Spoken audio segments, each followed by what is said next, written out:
বন্ধুসকল মোৰ লগত যিজন মহিলা চাইছে বহুত দূৰৰ পৰা আহিছে বঙাইগাঁৱৰ পৰা আমাৰ লাখুৰিঘাটলৈ আহিছে আৰু বাইদেৱে বহুত সুন্দৰ সুন্দৰ ভিডিঅ' বনাই সাহাৰা আহমেদ ফেসবুক পেজৰ জৰিয়তে মানে গৰুৱা পৰিবেশৰ যিখিনি ভিডিঅ' আছে বহুত সুন্দৰ ধৰণে ভিডিঅ' বনাই মই চাইছো বহুত ভাল লাগিছে বাইদেউ আপোনাৰ নামটো কি যিটো পেজত আছে এইটো নামি নেকি হয়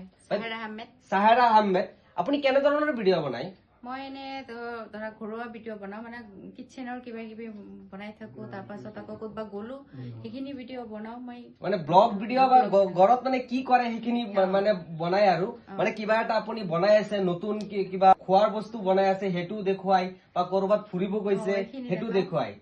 এনেকুৱা ধৰণৰ ভিডিঅ' বনাই আপোনাৰ ঘৰটো বঙাইগাঁও ক'ত বঙাইগাঁও এইটো জবিগোপ পৰিছে আমাৰ লাহৰীঘাটলৈ আহিলে আহি কেনে পালে বহুত ভাল লাগিছে আৰু বিশেষকৈ আমাৰ এমএফ কমেডি ষ্টুডিঅ'ত আহিছে কি ক'ব বহুত ভাল লাগিছে ষ্টুডিঅ'ত আহি তোমালোকৰ ভিডিঅ' মই চাই থাকো বহুত ভাল লাগে আৰু মনোলাংকুৰৰ ভিডিঅ' চাই থাকো খুৰা হয় আপোনাৰ ভিডিঅ'খিনি মই চাইছো আৰু আপোনালোকেও চাব বহুত সুন্দৰ সুন্দৰ ভিডিঅ' আপলোড কৰে ফেচবুক পেজত আপোনাৰ ইনষ্টাগ্ৰামো আছে আৰু ইনষ্টাগ্ৰামো আছে আৰু মই আগতীয়াকৈ কথা পাতিছো ইউটিউব নাই যদি ইউটিউব চেনেলো খুলিব আপোনালোকে নিশ্চয় আঁকোৱালি ল'ব আৰু ফেচবুক পেজটো আপোনালোকে আঁকোৱালি ল'ব ইনষ্টাগ্ৰাম আইডিটো আপুনি কৈ দিয়ক ইনষ্টাগ্ৰামতো সাহাৰা আহমেদ আৰু আশা কৰো আপোনালোকে সকলোৱে সাপোৰ্ট কৰিব বহুত দূৰৰ পৰা ইয়াত আহিছে আপোনাক ধন্যবাদ জ্ঞাপন কৰিছো আমাৰ ইয়ালৈ অহাৰ কাৰণে তো ধন্যবাদ